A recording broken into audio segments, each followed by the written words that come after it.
The moment they lowered Grandma Helen's casket into the ground, I knew I had failed her. The polished mahogany gleamed under the sun.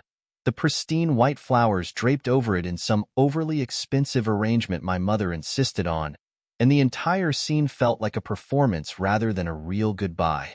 My hands clenched into fists as the priest droned on, his words blending into the background noise of rustling leaves and murmured condolences.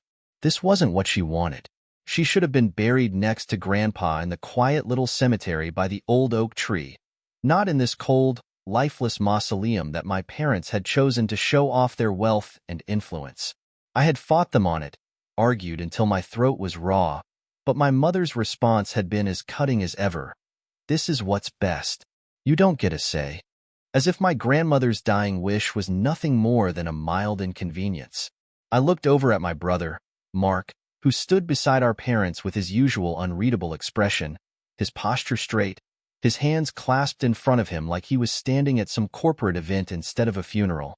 He hadn't fought for Grandma either, hadn't lifted a damn finger to make sure her wishes were honored. Of course he hadn't. Mark was their perfect son, the one who followed their rules, lived up to their expectations, and never, ever challenged them. He was the success story, the one they bragged about at dinner parties, while I was the inconvenient afterthought. I could barely look at him without resentment boiling in my chest. As the priest wrapped up, people began stepping forward, dropping roses onto the casket, whispering empty prayers, pretending they had cared about her in life when most of them had barely spared her a second thought. My mother was already thanking guests with that well-rehearsed, sorrowful smile, the kind designed to make her look like the grieving, dutiful daughter instead of the selfish, image-obsessed woman she truly was. I swallowed the bitterness rising in my throat, feeling suffocated by the hypocrisy of it all. After the ceremony, while everyone else moved toward the reception, I stayed behind. I needed a moment alone, a moment to say goodbye properly, even if I couldn't fix what had been done. Kneeling beside the grave, I traced my fingers over the engraved letters of her name, my vision blurring with frustration and guilt.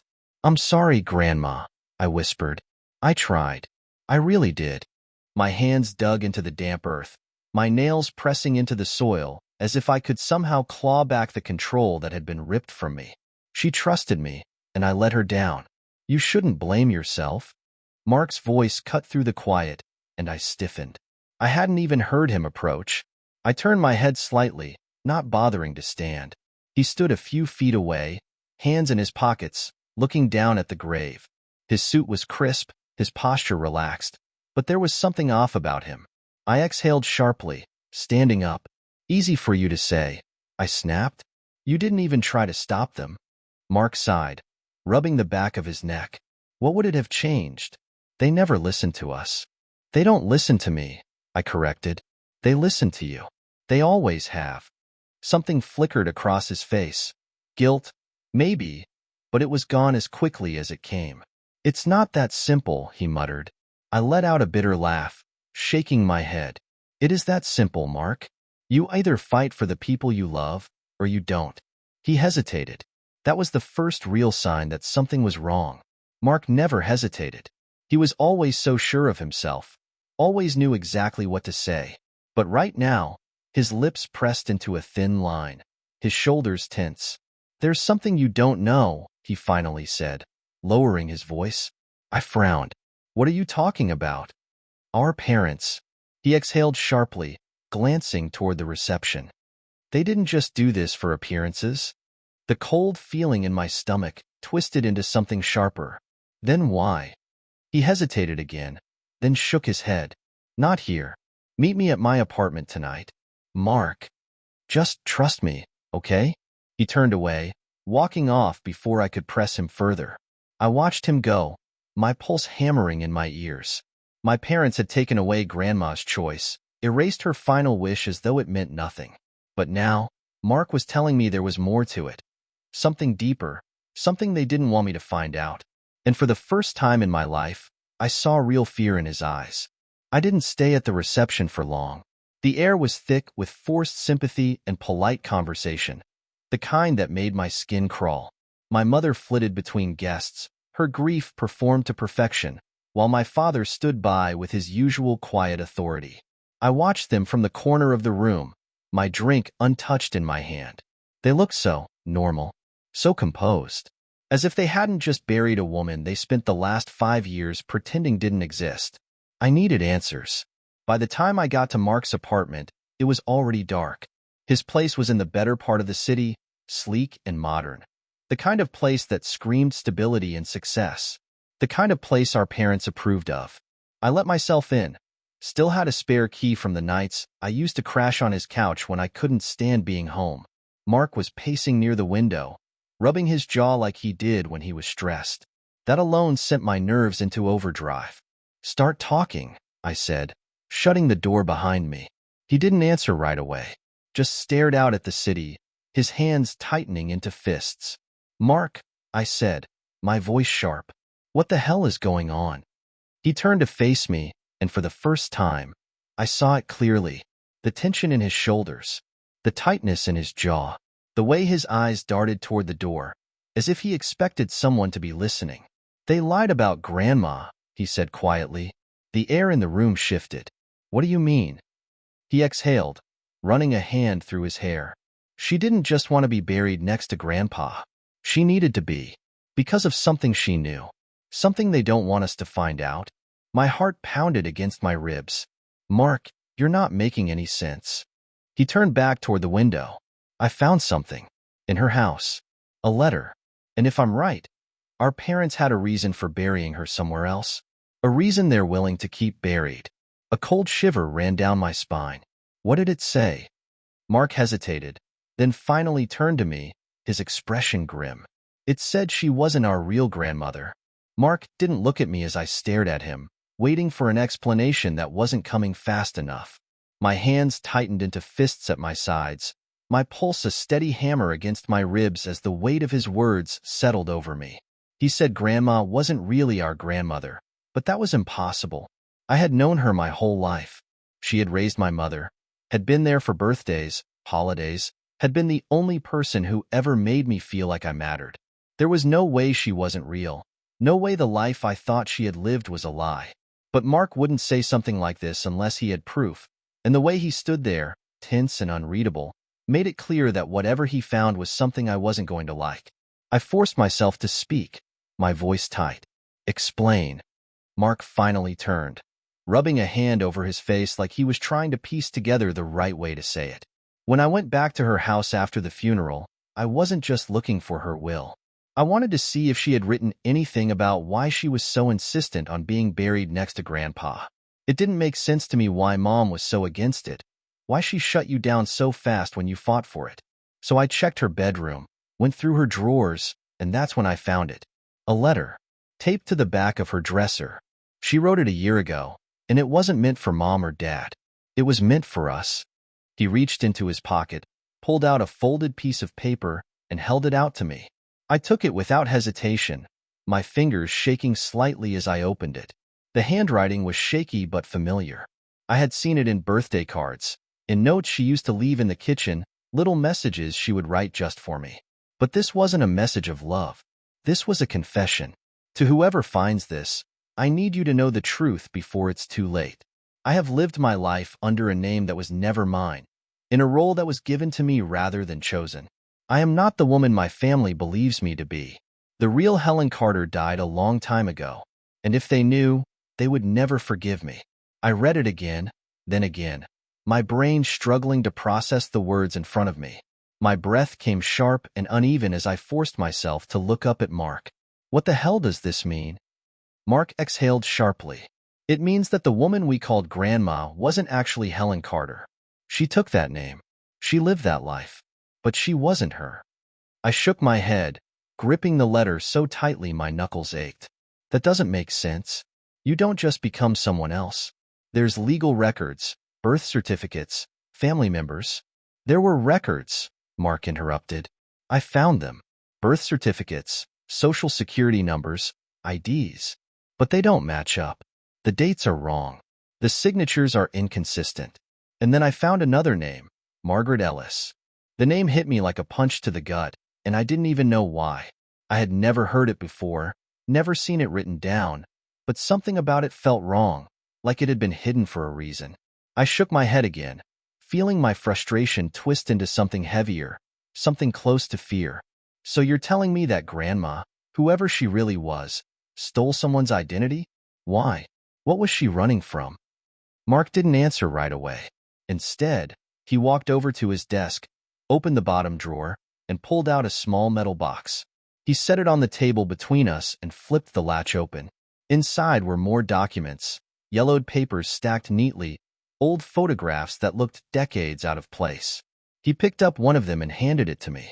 It was a picture, black and white, slightly faded, of a young woman standing with a man and a little girl. And the girl, without a doubt, was our mother. I felt my stomach twist as I flipped the photo over, my eyes scanning the handwritten text on the back. Margaret, Claire, and Thomas. 1971. I barely managed to get the words out. Who the hell is Thomas? Mark's voice was quiet, but the weight behind it made my blood run cold. I think that's what Mom didn't want us to find out. I felt like I couldn't breathe. You're saying Grandma, Margaret, kidnapped some kid? Mark shook his head. I don't know, but that name, Thomas Ellis, I've seen it before. When I found these documents, I did a quick search. There was an article from last year. The case was reopened. A missing child from 1971. He was never found. I clenched my jaw, my mind racing as I tried to put the pieces together. And our parents knew about this? They knew that the woman who raised us wasn't actually who she said she was, and they just buried her like nothing happened? Mark's expression darkened. It explains why Mom fought so hard to control where she was buried. She didn't want anyone looking into Grandma's past. She didn't want us asking questions. I ran a hand through my hair, my breathing shallow. So what now? We just pretend we don't know any of this? Let them get away with it? Mark didn't hesitate. No. We find out the truth. We find out who Margaret Ellis really was, why she took someone else's name, and what happened to Thomas Ellis. And if Mom and Dad are hiding something, we make them tell us. I looked at the documents spread out on the table, at the letter still trembling in my grip, at the photo of our mother standing beside a man and a little boy who had disappeared from history. The life I thought I knew had just been shattered, and I had two choices: walk away and pretend none of this was real, or dig deeper and uncover whatever it was that my parents had been desperate to keep buried. I met Mark's gaze, my voice steady despite the fear curling in my chest. Then let's start digging. Mark didn't waste time after I agreed to dig deeper. He turned to his laptop, fingers moving fast as he searched the name Thomas Ellis again, this time with more focus. I stood behind him, my arms crossed, my chest still tight from everything we had just uncovered. The glow from the screen reflected in his tense expression as he scrolled through search results, his jaw clenched, his breathing steady but controlled. I could tell he was holding back, trying to stay calm, but I had known him long enough to see through it. He wasn't just focused, he was worried. The article he had mentioned earlier popped up first. The title alone made my stomach twist. Missing Child Case Reopened After 2 Decades. He clicked it, and the page loaded slowly, as if the universe wanted to stretch out my suffering a little longer. When the text finally appeared, I forced myself to read it carefully, line by line. Thomas Ellis was reported missing on July 3, 1971, at the age of 5. Last seen playing in the front yard of his family home in Columbus, Ohio, Thomas vanished without a trace. Despite an extensive search effort and national media coverage, no significant leads were discovered. His disappearance remained unsolved for nearly 50 years until law enforcement received a new anonymous tip in 2022, leading them to reopen the investigation. Authorities have not released details about the new evidence, but are asking for anyone with information to come forward. Mark scrolled further, his voice low as he read aloud. The parents died years ago. No siblings. No close relatives left. But someone out there gave the police a reason to reopen this. I leaned forward, my pulse loud in my ears. And that someone might have been Grandma. Mark nodded. She wrote that letter a year ago. That's around the time the case was reopened. She must have known it was coming. I ran a hand down my face, trying to process it. So, what? She spent her whole life hiding, and then suddenly decided to leave a trail behind? Mark shook his head. Maybe she thought she was running out of time. Maybe she knew something was going to happen. I didn't like the way he said that. It made my stomach tighten even more, but I shoved it aside. Look up Margaret Ellis. See if there's anything on her. Mark opened a new tab and typed in the name. Nothing came up immediately. No records, no photos, just random names that had nothing to do with what we were looking for. He kept digging, going deeper into old archives, newspaper clippings, anything that might give us a lead. Finally, he found something, a death certificate. Margaret Ellis died in 1971. The air in the room felt heavier. I stared at the screen, my throat dry. That doesn't make sense. If she died in 1971, then who the hell was Grandma? Mark clicked the document, his eyes scanning it. Look at the date. I did. July 3rd, 1971. The same day Thomas Ellis went missing. I took a step back, my stomach twisting in a way that made me feel like I might be sick. That's not a coincidence. Mark's fingers hovered over the keyboard, but he didn't type. He was thinking, processing, the way he always did when something didn't add up. No, it's not. But if she died the same day Thomas disappeared, then that means someone took her identity. Someone had to step into her life, erase whatever came before, and become Margaret Ellis. I could barely get the words out. And that someone was Grandma. Mark didn't respond, but he didn't need to. The answer was right in front of us. The woman we had buried wasn't just hiding a different name. She had replaced someone entirely. The real Margaret Ellis had died the same day a 5-year-old boy went missing, and somehow our grandmother, whoever she really was, had stepped into her place. I swallowed hard, my hands clenching into fists. We need to find out how. Mark shut his laptop and stood up. We need someone who was actually around back then. Someone who remembers. I knew what he was saying before he said it. My mouth felt dry as I forced the name out. Mom. Mark exhaled, rubbing his jaw. She's the only one left who knows the truth. I didn't want to do this. I didn't want to face her, to sit across from her and demand answers she never wanted to give. But there was no way around it. If we wanted to know what really happened, we had to go straight to the source. Mark grabbed his keys. Let's go before we overthink it. I followed him out the door, my heart pounding harder with every step. We had spent our whole lives believing in a story that wasn't real. Now, we were about to tear it apart. Mark drove in silence, his grip on the wheel so tight his knuckles turned pale, his jaw locked as he kept his eyes on the road. I sat beside him, my thoughts racing so fast I could barely keep track of them.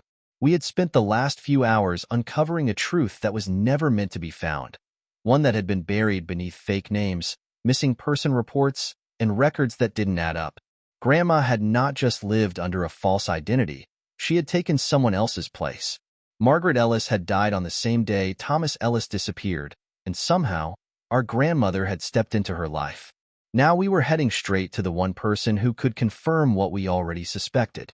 Mom, the woman who had shut me down at the funeral, who had ignored my pleas to honor Grandma's dying wish, who had spent my entire life making sure I never asked too many questions. Mark parked outside our parents' house, but neither of us moved to get out. The lights inside were still on, a sign that they were home, but something about the sight of that familiar house felt different now. I had grown up here, spent years walking through that front door without a second thought, but tonight it felt foreign, like stepping onto dangerous ground. I turned to Mark, trying to read whatever thoughts he wasn't saying out loud, but his expression was unreadable. If we do this, there's no taking it back, I said finally, my voice quieter than I meant it to be. Mark exhaled, resting his hands on the wheel. We already know too much to stop now. He wasn't wrong. I opened the door, stepping out onto the pavement, and Mark followed without hesitation. The walk to the front door felt longer than usual, every step weighed down by the knowledge that everything we had believed about our family was about to be shattered. I didn't knock. I still had a key, and I used it, pushing the door open without warning. Mom was in the kitchen, washing dishes, her back to us as if nothing had changed. Dad sat at the dining table, flipping through a newspaper, but when he saw us walk in, his expression darkened instantly. He set the paper down, his eyes narrowing. It's late. I ignored him, my gaze locked on Mom. We need to talk. She turned off the faucet, drying her hands slowly before facing us. Her face was calm, carefully neutral, but I saw the slight tension in her shoulders. She already knew why we were here. Mark stepped forward, his voice steady. "We know about Grandma." For a second, there was nothing. No reaction, no shift in her expression. Then, slowly, she placed the dish towel on the counter and folded her arms. "What exactly do you think you know?" I reached into my pocket, pulling out the folded photograph. I set it on the table in front of her, flipping it over so she could see the names written on the back. Margaret, Claire, and Thomas, 1971. Mom didn't touch it. Her eyes flickered to the photo, then to me, then to Mark. Something in her face shifted, but she didn't speak. Mark didn't wait for her to process it.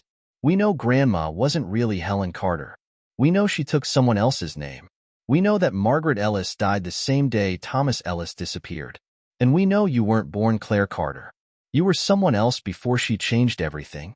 Dad stood abruptly, his chair scraping against the floor. "That's enough." I turned to him, my chest burning with frustration. "No, it's not. We're done playing along. You buried her in a place where no one could ask questions. You shut me down every time I tried to fight for what she actually wanted. And now we know why." I looked back at Mom, my voice sharper now. "So tell us the truth. Who was she? And what happened to Thomas?" For the first time, I saw something crack in her expression. It was brief, but it was there. A flicker of something raw, something she had spent years burying, just like she had buried Grandma. She took a slow breath, as if choosing her next words carefully, and then finally, she spoke. "Margaret Ellis didn't just die in 1971, she said, her voice quiet but firm. "She was murdered." My entire body went rigid. Mark's expression darkened. "By who?" Mom's hands tightened around the edge of the counter. "By my father." The room felt like it had dropped 10 degrees. I struggled to process what she had just said, my thoughts moving too fast to grab onto. "Your father?" My voice came out hoarse. "Grandpa?" She shook her head once. "No, not him. My biological father." Mark took a step back, his fingers pressing against his forehead. "You're telling us the man we thought was our grandfather was never my real father," Mom finished, her voice steady but her eyes hollow. "I was born under a different name, to different parents. And my biological father was a dangerous man." I forced myself to breathe, my head spinning. What does that have to do with Margaret? With Thomas? Mom closed her eyes briefly, like she was preparing herself for the final blow. "My father killed Margaret Ellis, and he was planning to do the same to me." A cold shudder ran through me, but I forced myself to stay focused. "Then how are you still here?" Mom's gaze flickered to the photograph on the table, lingering on the name written beside hers. "Because she saved me," she said quietly. "Margaret, or at least, the woman who became Margaret. She took me and Thomas that night. She ran. She knew that if she didn't, we wouldn't survive." Mark's voice was sharp. "She kidnapped you." Mom met his gaze, her own steady. "She saved me." The room fell silent. My thoughts were tangled, my breath uneven as I tried to process the weight of what she had just told us. The woman we had called Grandma, the woman who had raised Mom, had been living under a stolen name because she had been running from something much worse. She had taken Mom and Thomas, hidden them away, created a new life for them so that the past could never find them. But something still didn't add up. I swallowed hard. "Then where is Thomas?" Mom looked away. Mark stepped forward, his voice tight. "Mom, where is he?" She didn't answer right away. Her fingers curled against the countertop, her body rigid, her breathing slow and measured. Then, finally, she exhaled. "He didn't make it." The weight of those 3 words crushed the air from my lungs. Mark stiffened beside me, his hands clenched into fists, his expression blank. I shook my head, my voice barely a whisper. "What happened?" Mom's voice was quieter now, almost distant. She did everything she could. But she was one woman with 2 children, running from a man who never stopped looking. And Thomas, he didn't survive the first year. We had to leave him behind. Silence filled the room, thick and unbearable. I didn't know what to say, what to think. The truth was in front of us, raw and unforgiving. The life we thought we had known was built on a foundation of survival and loss, of stolen names and buried pasts. Mark took a slow breath, his voice low and unreadable. And now? Mom finally met his gaze. Now, you have to decide if you want to dig any deeper, or if you want to let the dead stay buried. Mark's breathing was steady, controlled, but I knew better than to think he was calm. His fingers flexed at his sides, his shoulders tight, his jaw locked in a way that told me he was fighting every instinct to push harder. My own pulse pounded as I forced myself to look at Mom, my head still spinning from everything she had just told us. The man she had been running from was still alive. He had taken Thomas back, and she had never tried to find him. I forced my voice to stay steady. You knew he was still out there. You knew the whole time, and you never told us? Mom exhaled, shaking her head as if she was exhausted just from holding on to this truth for so long. What would have been the point? What good would it have done for you to grow up knowing there was a man out there who once killed without hesitation? That he spent years hiding because he knew that the second he resurfaced, everything he did would come crashing down on him? Mark's fists clenched, his voice sharp. And you think that's a reason to stay silent? To never try to look for Thomas? Mom's eyes darkened, but there was something else behind them. Regret? What do you think would have happened if I had tried? You think I had the power to do something back then? Margaret, your grandmother, risked everything to save me, and she failed to save him. Do you understand that? She wasn't some criminal looking to steal a child. She was running for her life, for my life. And in the end, he still caught up with her and took Thomas back. I could feel my heart pounding against my ribs. And you just accepted that? Mom's jaw tightened. I didn't have a choice.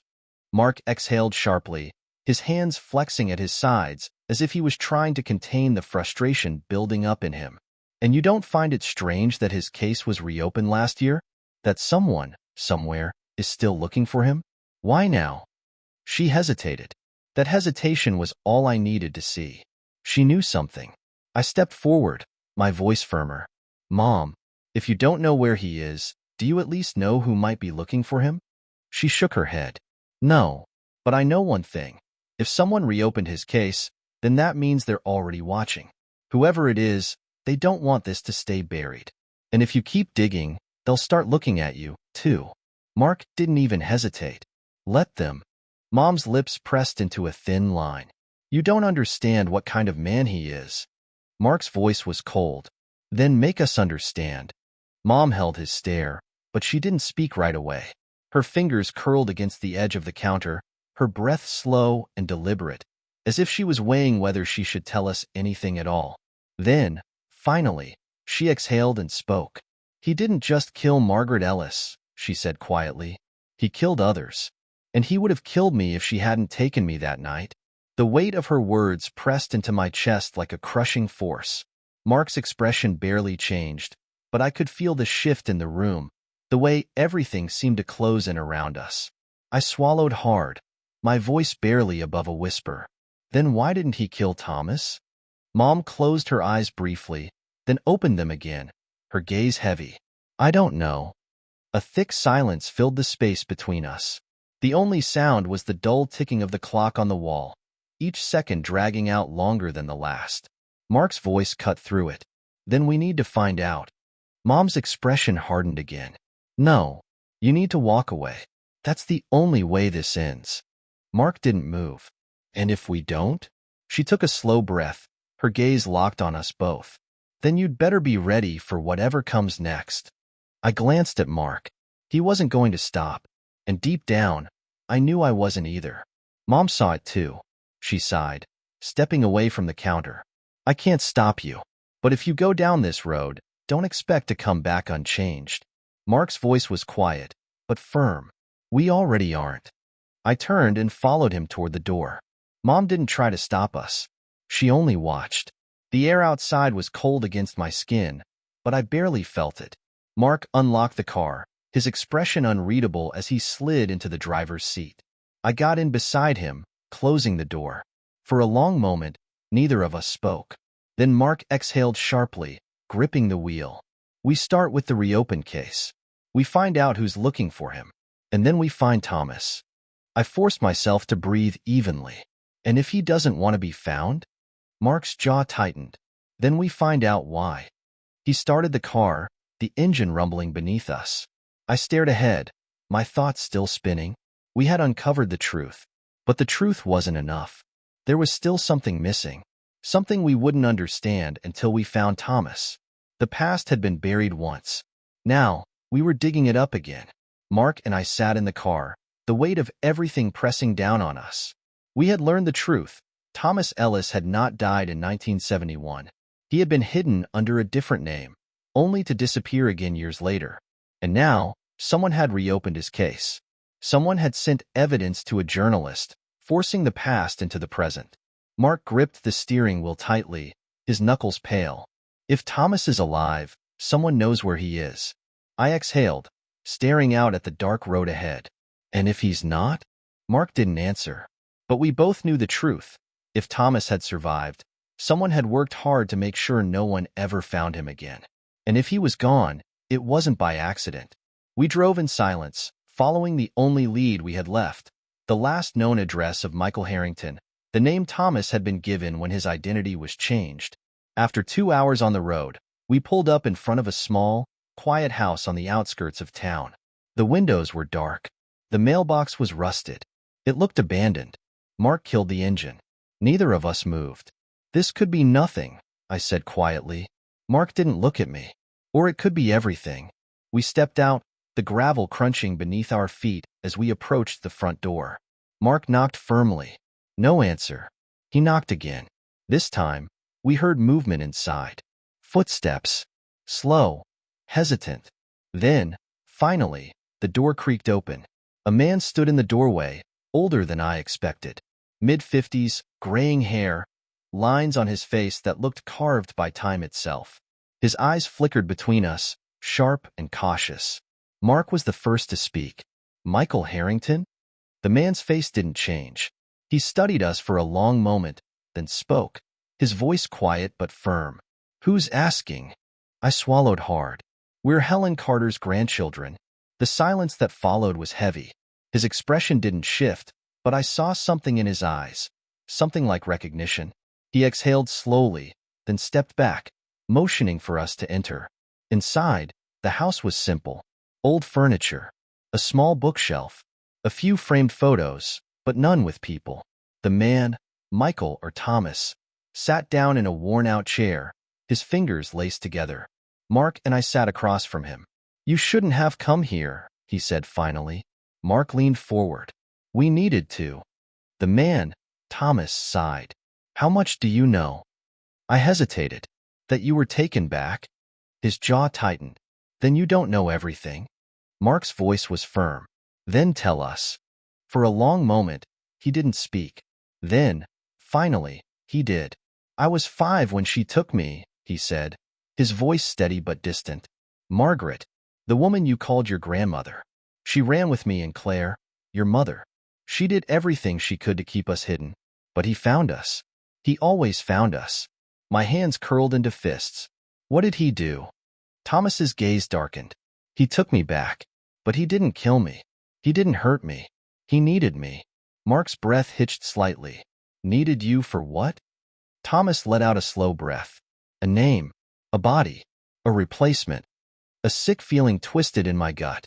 What do you mean? He was running, Thomas said simply. The law was closing in on him. He needed a way out. So he erased me.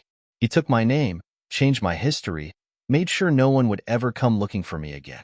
And when he was done using me to cover his tracks, he left. My stomach twisted. So you never escaped? Thomas's expression hardened. Not at first. But when I was 15, I ran. I changed my name. I disappeared before he could find me again. And for the last 40 years, I've made sure he never could. Mark's jaw clenched. And now someone reopened your case. Thomas nodded. Which means he's watching again. The room felt colder. I exhaled shakily. Then what do we do? Thomas studied us carefully. You go home. You let this go. Mark didn't move. Not an option. Thomas sighed. rubbing a hand down his face. Then you need to listen carefully. If he's still alive, he won't stop. He spent his whole life making sure no one could ever find him. And if you're looking for him now, that makes you a threat. I swallowed hard.